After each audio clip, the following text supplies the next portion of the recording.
అందరికీ నమస్కారం అండి. ఈ నెల 18న భాద్రపద పౌర్ణమి అనగా మహాలయ పౌర్ణమి రోజు పాక్షిక చంద్రగ్రహణం సంభవించబోతుంది. ఈ గ్రహణ ప్రభావం వల్ల 4 రాశుల వారికి అద్భుత రాజయోగం పట్టబోతుంది. ఇంకొక 4 రాశుల వారికి గండం ఉంది.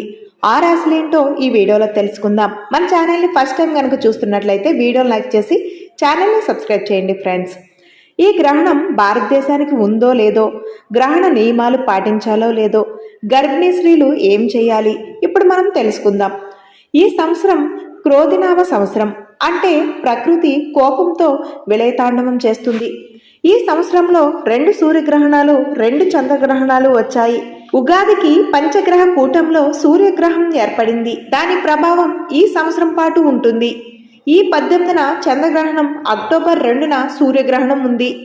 ఈ నెల 18న పాక్షిక చంద్రగ్రహణం ఉదయం 7:44 నుండి 8:44 వరకు ఉంటుంది.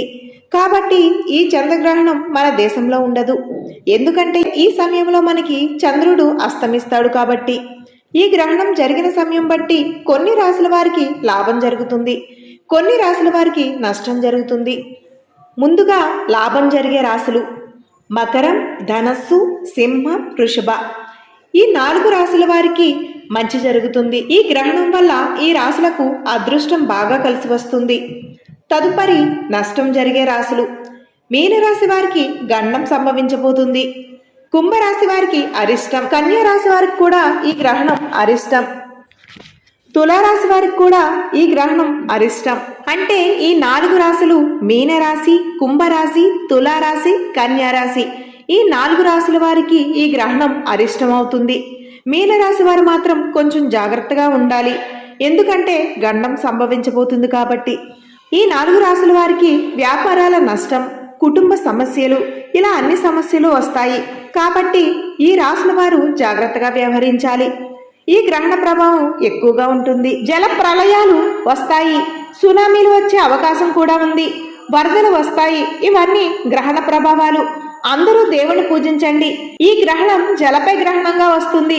కాబట్టి నదులు, సముద్రాలు, జల ప్రవాహాల దగ్గరకు వెళ్ళకుండా ఉండడం చాలా మంచిది.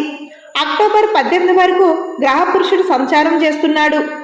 భూమి, అగ్ని, జలం ఇలా అన్నింటి మీద సంచారం చేస్తాడు. కాబట్టి ఇది జాగ్రత్తగా ఉండవలసిన సమయం. ఎవరికైతే జాతకంలో రాహువు, చంద్రుడు, కేతువు కలిసి ఉన్న వారికి జీవితంలో ఏది కూడా పూర్తిగా దొరకదు.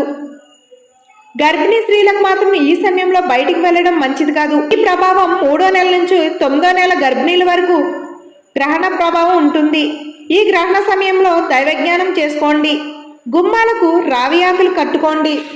దానివల్ల గ్రహణ విసక్రణాలు ఇంట్లో ప్రవేశించవు.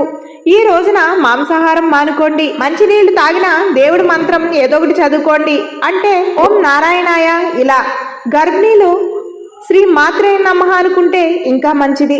ఓకే, ఇది ఫ్రెండ్స్. ఈ వీడియో నచ్చినట్లయితే లైక్ చేయండి. అలాగే ఇలాంటి మరిన్ని వీడియోస్ మా ఛానల్ మీరు చూడాలి అనుకుంటే మా ఛానల్ ఇప్పుడే సబ్స్క్రైబ్ చేసుకుని పక్కనే ఉన్న బెల్ సింబల్ ఆల్ మీద క్లిక్ చేసేయండి. Thank you.